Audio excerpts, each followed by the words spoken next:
नमस्कार दोस्तों, आपका स्वागत है मल्टीवर्स टेल्स में। फिर से आ गया है बुधवार, जिसका होता है आपको हमेशा इंतजार। तो मल्टीवर्स टेल्स में आप सुनते हैं अद्भुत और रोमांचक कहानियां। तो आज की कहानी है असुर टेल ऑफ वैंक्विस्ट नामक पुस्तक से, जिसे लिखा है आनंद नीलकंठन ने। मैंने इस पुस्तक को पढ़ा और आज मैं आपके साथ भद्र की कहानी साझा कर रही हूँ, उसी की दृष्टि से।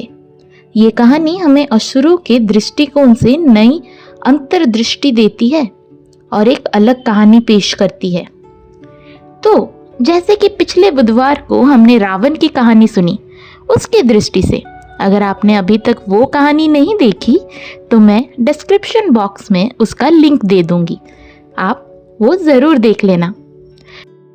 जैसे कि पिछले बुधवार हमने रावण की कहानी सुनी और उसमें हमने जाना कि कैसे एक असुर राजा ने अपनी स्वाभिमान और अधिकार की लड़ाई लड़ी, सीता के अपहरण के पीछे की असली वजह और रावण के अंतिम क्षणों में उसके आत्मविश्लेषण की कहानी। आज हम जानेंगे भद्र की कहानी, जो रावण के शासनकाल में एक साधारण असुर था। ये कहानी हमें बताती है कि एक साधारण असुर के जीवन में क्या महत्वपूर्ण बदलाव आते हैं। तो आइए जानते हैं भद्र की जुबानी से उसी की कहानी। मैं भद्र हूँ, एक साधारण असुर जो लंका में रहता था। मेरे जीवन का हर दिन एक संघर्ष था, लेकिन मेरे दिल में हमेशा एक उम्मीद की किरण जलती रहती थी। ये कहानी मेरी है, मेरे आंखों से देखा हुआ सच। मैं आपको अपनी जीवन यात्रा के उन हिस्सों से परिचित करवाने वाला हूं जो शायद अन्यथा छुपे रह जाते हैं। मेरा जन्म एक गरीब परिवार में हुआ था। हम असुरों के निचले तबके से थे। मेरे माता पिता मेहनत कश लोग थे, जो अपनी रोजमर्रा की जरूरतें पूरी करने के लिए संघर्ष करते थे। बचपन से ही मैंने गरीबी और संघर्ष का सामना किया है, लेकिन मेरे माता पिता ने हमेशा मुझे सिखाया है कि मेहनत और ईमानदारी से ही हम जीवन से आगे बढ़ सकते हैं। उनकी शिक्षाओं ने मेरे जीवन की दिशा बदल दी और मुझे संघर्ष के बावजूद उम्मीद की लौ जलाए रखी। मेरे जीवन का महत्वपूर्ण मोड़ तब आया जब मैंने पहली बार रावण को देखा। वह एक महान योद्धा और राजा थे। उनकी शक्ति और बुद्धिमत्ता ने मुझे हमेशा प्रभावित किया। एक दिन जब मैं अपने गांव में काम कर रहा था, रावण वहां आए। उन्होंने मेरी स्थिति देखी और मुझे लंका आने का प्रस्ताव दिया। मैं जानता था कि ये मेरे जीवन को बदलने का एक मौका है और मैंने इसे स्वीकार कर लिया। रावण के दरबार में मुझे अपने जीवन की दिशा बदलने का अवसर मिला, जिसे मैंने पूरी निष्ठा से अपनाया। लंका में मेरे जीवन बहुत बदल गया। मैंने रावण के दरबार में एक साधारण सेवक के रूप में काम करना शुरू कर दिया, लेकिन धीरे धीरे मैंने अपनी मेहनत और निष्ठा से रावण का विश्वास जीता। उन्होंने मुझे अपने सलाहकारों में शामिल किया और मेरी राय को महत्व दिया। लंका की भव्यता और दरबार का प्रभावशाली माहौल ने मेरी सोच और दृष्टिकोण को भी बदल दिया। रावण के शासनकाल में कई संघर्ष और युद्ध हुए। मैंने अपने राजा के साथ कई युद्धों में भाग लिया। हर युद्ध में मैंने देखा कि रावण कितने बहादुर और निडर योद्धा थे। उन्होंने हमेशा अपनी प्रजा की रक्षा की और उनके हितों के लिए लड़े।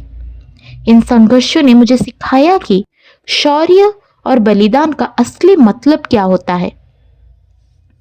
वक्त आया सीता के अपहरण का। सीता का अपहरण मेरी जीवन का एक महत्वपूर्ण मोड़ था। मैंने देखा कि कैसे रावण ने अपनी बहन शूर्पणखा के अपमान का बदला लेने के लिए ये कदम उठाया, लेकिन मैंने ये भी देखा कि उन्होंने सीता के साथ हमेशा मर्यादा और सम्मानजनक व्यवहार रखा। उन्होंने कभी उसे किसी प्रकार का कष्ट नहीं पहुंचाया। सीता के प्रति रावण की करुणा और सम्मान ने हमें उसकी महानता के नए पहलू से परिचय कराया। राम के साथ युद्ध में मैंने अपनी आंखों से देखा कि कैसे रावण ने अपनी पूरी शक्ति और साहस के साथ लड़ा। मैंने देखा कि कैसे उनके अपने पुत्र और भाई युद्ध में मारे गए। मैंने भी इस युद्ध में भाग लिया और अपने राजा के साथ संघर्ष किया। इस युद्ध ने हमें दिखाया कि युद्ध केवल शक्ति का नहीं बल्कि आत्मबल और नैतिकता का भी परीक्षण होता है। रावण के अंतिम क्षणों में मैंने उनके चेहरे पर शांति देखी। उन्होंने अपनी गलतियों का विश्लेषण किया और अपनी अच्छाइयों को पहचाना। उन्होंने मुझे हमेशा ये सिखाया कि सत्य और न्याय के मार्ग पर चलना ही सबसे महत्वपूर्ण है।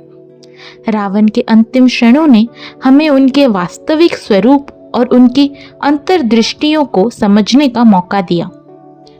रावण के निधन के बाद मैं लंका में रहा और उनके आदर्शों और सिद्धांतों का पालन करता रहा। मैंने अपनी प्रजा की सेवा और हमेशा सत्य और न्याय का पालन किया। रावण ने मुझे एक साधारण व्यक्ति से एक महान योद्धा और नेता बनने में मौका दिया। उनके आदर्श और सिद्धांत हमेशा मेरे जीवन का हिस्सा रहेंगे।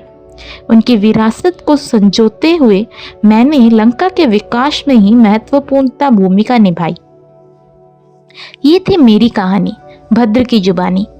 मेरी दृष्टि से रावण की विरासत और उनकी कहानी का एक नया दृष्टिकोण प्रस्तुत करती है। हर दृष्टिकोण हमें नए अनुभव और ज्ञान से संपन्न कराती है। अगर आपको ये कहानी पसंद आई तो किताब असुरा टेल ऑफ वैंक्विश जरूर पढ़ें और हमारे चैनल मल्टीवर्स टेल्स को सब्सक्राइब करना ना भूलें। अगले बुधवार को हम जानेंगे एक और रोचक कहानी जिसमें और भी दिलचस्प पहलू होंगे। आपके समर्थन के लिए धन्यवाद और मिलते हैं अगले एपिसोड में।